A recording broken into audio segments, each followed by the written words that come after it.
Now, some of you may have been taught to place your buildups on the posterior teeth. And here I am telling you, go ahead and put them on the anterior teeth. So let's talk about the differences.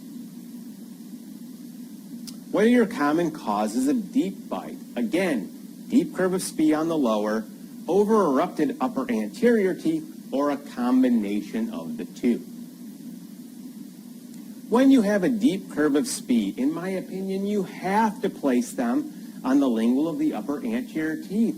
You want to see that nice full posterior open bite, because if you put a buildup back there, okay, it's going to inhibit posterior eruption and just slow you down. If we place a posterior buildup in a situation like this, can you all visualize how that is basically putting a trap in there, right? It's going to prevent the eruption of the posterior teeth.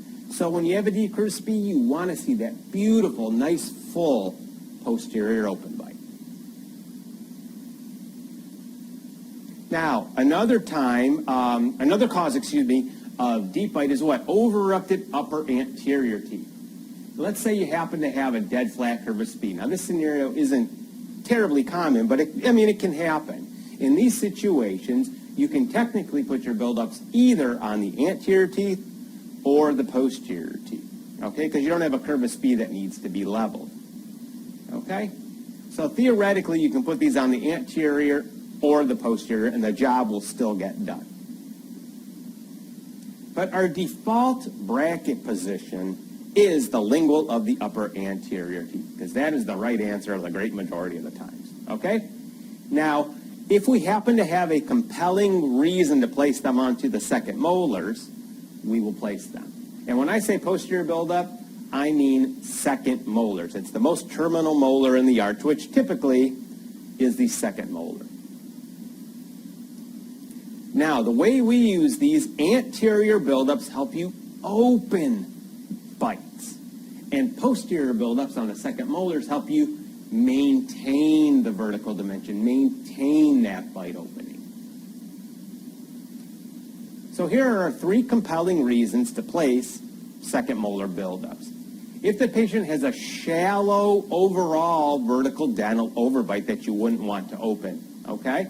But they have an anterior crossbite with a tooth that is trapped, or they have that shallow overall vertical dental overbite plus a posterior bracket interference. And the third scenario is if they're just going to be gigantic if you place them on the lingual of the upper anterior.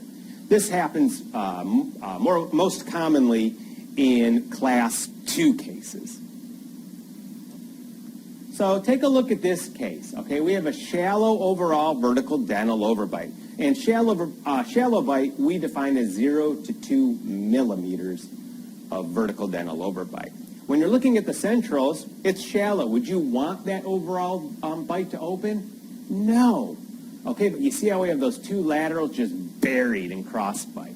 Okay, we have to prop the teeth open just enough for those laterals to come out of crossbite.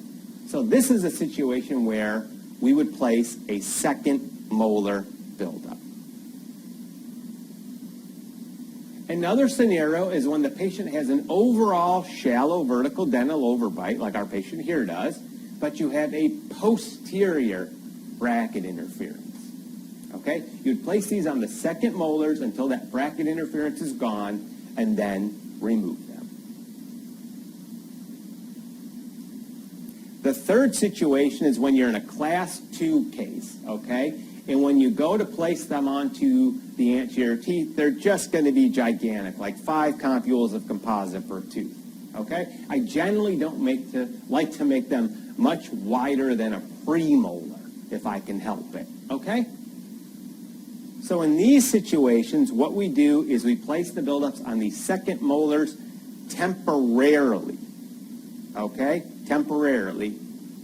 And when I say posterior buildup, don't place them on the entire occlusal surface. You're going to have to remove them sometime, okay? Just place them on the cusp tip that's in occlusion, okay? But again, they're placed on the second molars temporarily, and then once the anterior teeth are in such a position that you can do this, place them on the lingual of the anterior so you can level that curve of Spee and help you open that overall anterior deep.